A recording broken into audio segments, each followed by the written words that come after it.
I could still remember the day of July 1st, 2017, when Carrie Lam took over the position of Chief Executive of Hong Kong SAR. She was sworn into office by President Xi Jinping in Hong Kong, while the city also marked the 20th anniversary of the handover. Rewind the clock back a few months earlier to October of 2016. Retired Judge Wu Kwok-heng was the first to announce he would contest in the chief executive's race.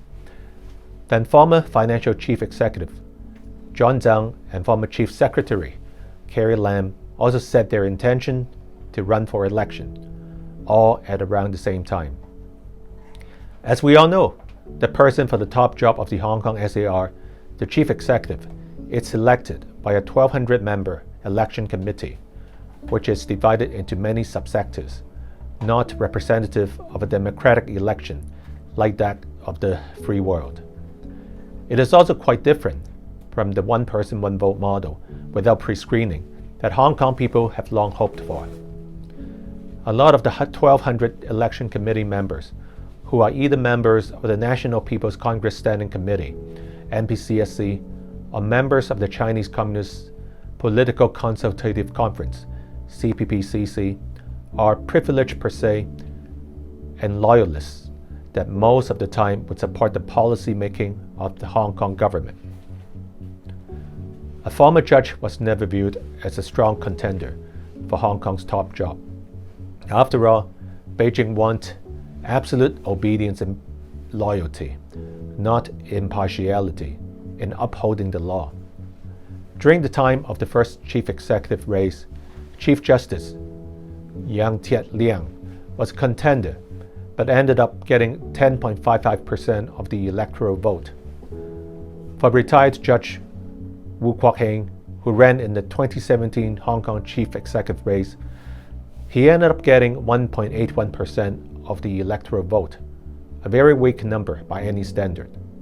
That said, it was good to have someone from the legal profession joining the race, though those were sideshows and their intentions were not really to win, and most importantly, they did not have the blessings from Beijing. It showed the perceived diversity of Hong Kong. Looking back, in the 2017 Hong Kong chief executive race, perhaps Hong Kong people had a glimpse of hope to see Hong Kong could be restarted. Former Finance Secretary John Tsang said it well during his campaign trail. From now on, there's no division into yellow and blue, but just the Hong Kong camp. Of course, all hell broke loose when Carrie Lam became the chief executive of Hong Kong SAR from July 1st, 2017 onwards.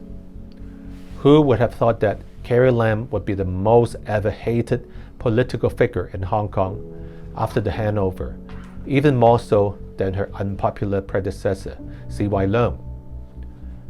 With the massive arrest on September 6, 2020, the pinning down of a 12-year-old girl by the riot police, and the arrest of internet program host Tak Chi Tam, Hong Kong people got a lot to be angry about, not to mention that they were stripped of their right to vote in the Legislative Council election over last weekend.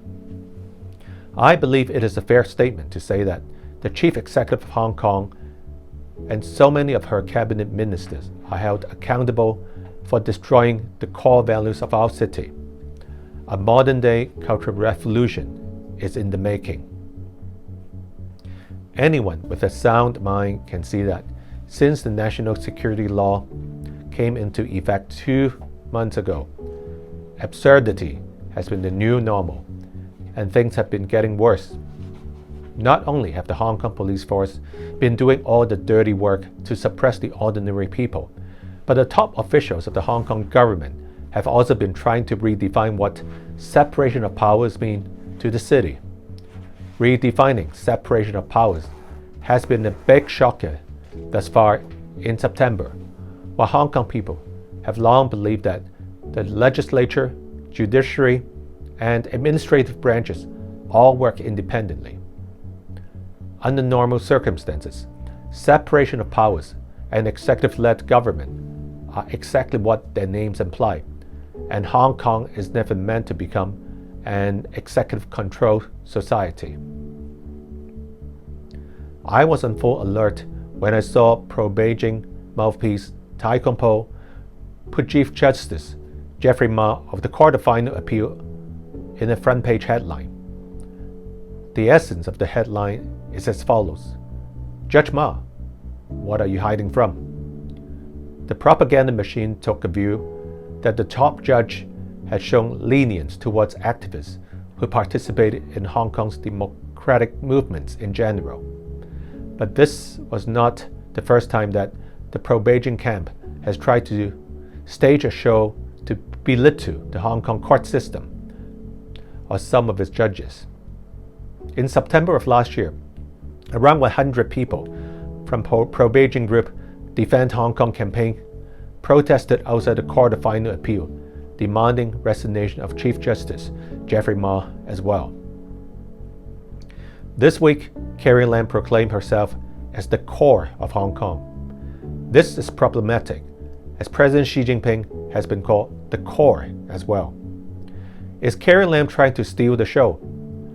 That said, I wish the chief executive could answer Hong Kong people and the international community about the fate of the 12 Hong Kong protesters who are being detained in China. As far as what we can read from the media, the 12 Hong Kong protesters had a failed mission to flee Taiwan for refuge by sea. Our Hong Kong chief executive didn't even help the family members of the Hong Kong detainees communicate with them, not to mention the right to legal representation. The fate of these 12 Hong Kong protesters look gloomy by all means. With no good news around in Hong Kong, it was some sort of a comic relief that a cardboard cutout of Carrie Lam appeared at the Conan O'Brien show a few weeks ago as a social distance cardboard audience. The popular talk show host jokingly commented that the Carrie Lam in the picture looks like here to pass a death sentence. And the psychic of the talk show also commented that Carrie Lam doesn't look like it, but she is nuts. All these comments came in timely, in uncertain times like these. It is no coincidence that Carrie Lam's cabinet ministers all try to redefine the definition of the separation of powers of Hong Kong, from Education Chief Kevin Yeung to Secretary for Justice Teresa Cheng, basically saying all powers are bestowed from Beijing. So what will come next? The puppet Hong Kong government under Carrie Lam has been trying to rewrite Hong Kong's history under Beijing's directive. Sitting judges of Hong Kong are under pressure to follow the Beijing line, and the totalitarian regime is in constant violation of international human rights law. Under the NSL, we even already have the secret police in Hong Kong, and this is no joke. Does anyone still seriously believe that there is one country, two systems in Hong Kong now? Our judiciary is under siege, and our city has turned into a police state in just weeks. Under Carrie Lam's leadership, or lack of it, Hong Kong has turned into a city of desperation. That feeling seems to grow by the day. The inevitable collapse of our judiciary won't happen, but the spirit of an impartial judiciary seems to be questionable, especially with Beijing's blunt interference. Hong Kong is not yet cut off from the outside world. Far from it. For those who stay behind, we definitely need the willpower and strategy to keep going. Perhaps another satirical clip to portray our Hong Kong leadership, like what the Conan O'Brien show did, is not a bad idea to start with. It is a harsh reality that Hong Kong has lost its autonomy, but we still have to voice out loudly so the rest of the world can hear us. The last act of our fight is yet to be written. As long as we try, better things are yet to come.